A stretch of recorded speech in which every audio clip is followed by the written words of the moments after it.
श्रेणी में दीदी का कार्यक्रम चालू है। चल बाद में देख ले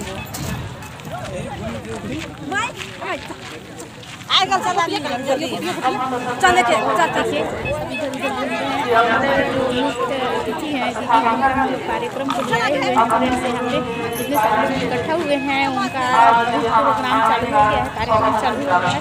वो बता रही हैं चर्चा। और देखिए यहाँ मेला से अधिक भीड़ है फ्रेंड्स। अभी तो हम लोग इधर बाहर घूम रहे हैं, लेकिन यहाँ अंदर देख के बहुत सारा भीड़ है, बहुत ज़्यादा भीड़ है।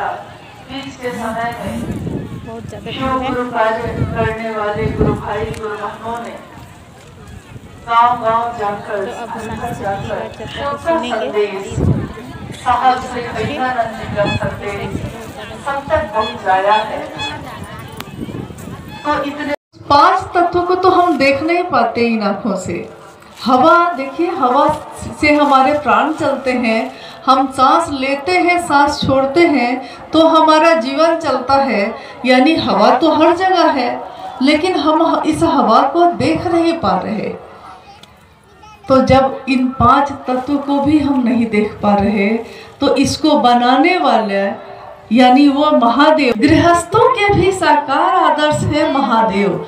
तो गृहस्थों के साकार आदर्श यानी हमारी जो दुनिया है, हमारा जो समाज है, इस समाज में हमारा विवाह होता है, हमारे बच्चे होते हैं, हमारे छोटे छोटे परिवार हैं। इस भरी दुनिया में जो दुनिया महादेव की है, हमारी छोटी छोटी सी दुनिया है जिसमें हम रहते हैं।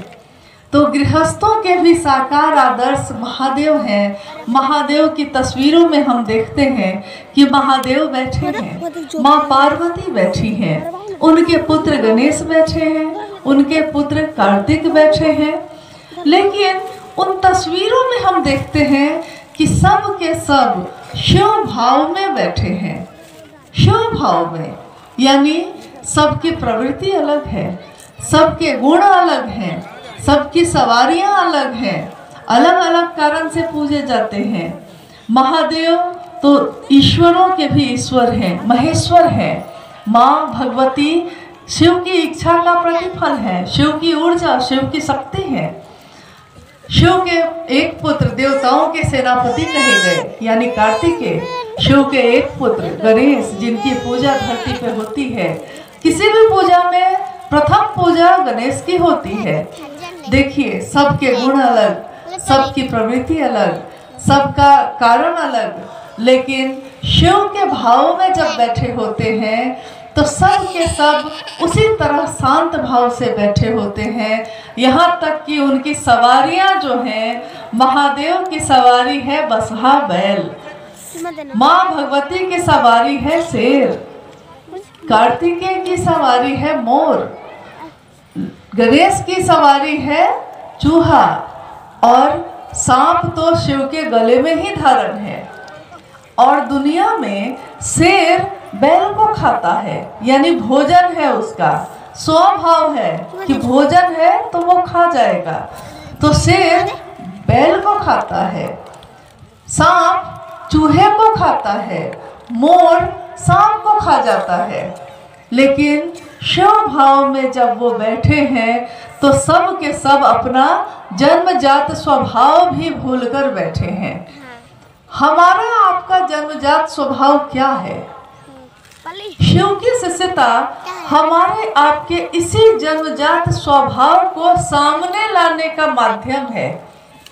साहब ने कहा कि गुरु अपने शिष्य के सर्वोत्तम पक्ष को उजागर करते हैं। यानी आपका जो शरीर है, आपका जो मन है, आपका जो ये हृदय है, दिल और दिमाग है, इसमें सबसे सुंदर पक्ष क्या है? कोई यहाँ डॉक्टर है, कोई यहाँ नेता है, कोई यहाँ शिक्षक है, कोई घरेलू काम करता है, कोई किसान है। ये उसका सर्वोत्तम पक्ष नहीं है, ये उसका इस धरती पे एक पहलू है, एक पक्ष है, एक चेहरा है जो इस धरती पे अपना के वो अपने जीवन को जी रहा है। लेकिन एक जीवात्मा का जो उसके शरीर में है, उसका सबसे सुंदर पक्ष उसका सर्वोत्तम पक्ष क्या है? उसका सर्वोत्तम पक्ष है शिव हो जाना, शिव के जैसा हो जाना। इसीलिए साहब हरिनानंद जी कहते हैं कि बनना है तो शिव बनो, बनो तो शिव, रहो तो शिव, जियो तो शिव। और अगर शिव से हमारा नाता हो जाता है, शिव से हमारा मन थोड़ा लग जाता है, तो हरि से लागी रहो रे भाई, तेरा बनत बनत बन जाए। उस हरि से, उस महादेव से सिर्फ मन से थोड़ा सा लगे रह जाएंगे तो हमारा बिगड़ी हुई बात भी हमारी बन जाती है, और बनती है, बनती देखी गई है। कितने चमत्कार, जिसको दुनिया चमत्कार कहती है, लेकिन महादेव के लिए तो ये कुछ भी नहीं है। जैसे ही हमारा मन महादेव से थोड़ा नजदीक होता है, हमारे शरीर के कष्ट, हमारे मन के कष्ट, इस दुनिया के कष्ट सब के सब अपने आप तिरोहित होने लगते हैं, खत्म होने लगते हैं। लेकिन इसके लिए जरूरी है कि हम अपना मन महादेव के सानिध्य में रखें, उनकी परिधि में, यानी उनके घेरे में रखें। हम इंसान हैं, इंसान का जीवन जब होता है तो बहुत उतार चढ़ाव होते हैं उसमें। सुबह से जग कर जब हम काम करना शुरू करते हैं तो कोई अपने घर का काम करता है, कोई खेतों पे चला जाता है, कोई मजदूरी करता है, कोई अपने जीवन के और कामों का निष्पादन करता है। लेकिन सब कुछ करते हुए भी मेरा मन जिसको प्रेम करता है, मैं जिसको प्रेम करती हूँ, वो मेरे मन को याद रहता है। हम अगर खाना भी पका रहे हैं तो मेरे मन में वो याद है जिसको हम प्रेम करते हैं, जो मेरे याद में रहता है। हम अगर खेत में कुदाल भी चला रहे हैं तो हमको अपना बेटा याद रहता है, हमको अपना परिवार याद रहता है। मूल कारण ये है कि मेरे मन में कौन रहता है। आपने साहब हरिनानंद जी के जीवन के बारे में सुना, वो खुद भी एक गृहस्थ आश्रम में रहे हैं। पटना में जब साहब रह रहे थे, वहाँ की एक घटना वो हमेशा बताते कि देखिए अपना होने का क्या प्रभाव होता है। वो खुद उस समय ज्वाइंट सेक्रेटरी कैबिनेट में थे और वहाँ एक विश्वेश्वरैया भवन है, उसी में उनका कार्यालय था। तो रोज प्रतिदिन रोज वो सुबह में कार्यालय जाते, 10 से 6 बजे शाम के बाद वो वापस आते। उसके बाद शाम में शिव की चर्चा शुरू होती घर में, तो जगह जगह के लोग आते और रात 9, 10, 11 बजे तक उस समय कम लोग थे तो चर्चाएं होती थी। कौन मंगले हो? एक दिन क्या हुआ कि जब वो कार्यालय जा रहे थे तो माँ नीलम आनंद, जो उनकी पत्नी है, अर्धांगिनी है, माँ नीलम आनंद ने उनसे कहा कि सब्जी आती है ना बाजार में, तो कटहल एक सब्जी है। तो माँ नीलम आनंद जी ने कहा कि आप कार्यालय जा रहे हैं, घर में कोई और है नहीं, तो कटहल अगर होगा, बाजार में आया होगा तो लेते आइएगा। साहब ने बताया कि क्या बताऊं, उस दिन मेरे मन का हाल हुआ। मैं ऑफिस के लिए निकला लेकिन मेरे मन में कटहल ही घूमता रहा। ऑफिस पहुंचने के बाद मैंने चपरासी को बुलाया और कहा कि बाजार में जाकर देखो तो कटहल आ गया है। वो लौट के आया और उसने कहा कि अभी सब्जी का बाजार नहीं लगा है। फिर मैं अपने काम में व्यस्त हो गया। साहब ने कहा कि मैं अपने काम में व्यस्त हो गया। फिर थोड़ी देर बाद 2 घंटे बीते, मुझको फिर याद आया कटहल, फिर मैंने भेजा। करते करते ऐसा हो गया कि शाम में आखिर मैंने कटहल खरीद के मंगा ही लिया, जिप्सी में रखवा लिया और लेकर घर जाकर नीलम को देकर कहा ये लो तुम्हारा कटहल।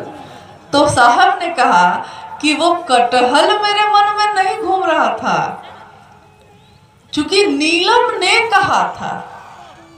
जिससे मेरा मन प्रेम करता है उसने क्या चाहा है, उसने कहा था, इसलिए वो कटहल मेरे मन में घूमता रहा। देखिए, जबकि पूरे दिन वो ऑफिस का काम कर रहे थे, लेकिन मन का घेरा, मन उनकी पत्नी नीलम जी ने जो कहा है उसी घेरे में वो घूमते रहे। उन्होंने कहा कि एक दिन मैंने पान खाना शुरू किया था। मैं पहले पान नहीं खाता था। आप ही के छत्तीसगढ़ से नज़दीक में झारखंड राज्य है। उस राज्य में पलामूगढ़ एक जगह है, पलामू जिला है, जिसमें मनातूगढ़ एक जगह है। मनातूगढ़ में माँ नीलामानंद जी का मायका है, यानी उनकी जन्मस्थली। चूंकि राज परिवार के लोग हैं, पान खाने का अभ्यास था, लेकिन साहब कभी पान नहीं खाते थे। उन्होंने कहा कि मैं जब वहाँ जाने लगा अपने ससुराल, तो लोग कहते कि मेहमान बाबू एक पान खा लीजिए ना, एक पान। और एक पान खाते खाते खाते खाते अब पान ही हमको खा रहा है, यानी मेरे हाथ में पनबट्टा हमेशा रहता है। जबकि मैंने पान को खाना शुरू किया था, अब पान ही मुझको नहीं छोड़ रहा है।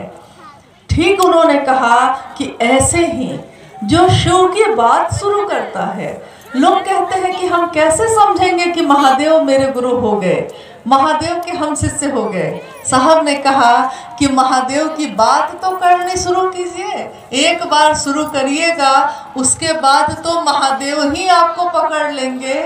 आपने शुरू किया था, लेकिन उसके बाद महादेव ही आपको चलाने लगते हैं। देखिए, हमारे आपके साथ भी ऐसा हुआ है। हमने किसी के कहने से कभी शिव को गुरु बनाया, महादेव मेरे गुरु होंगे आज से, ये मैंने सोचा।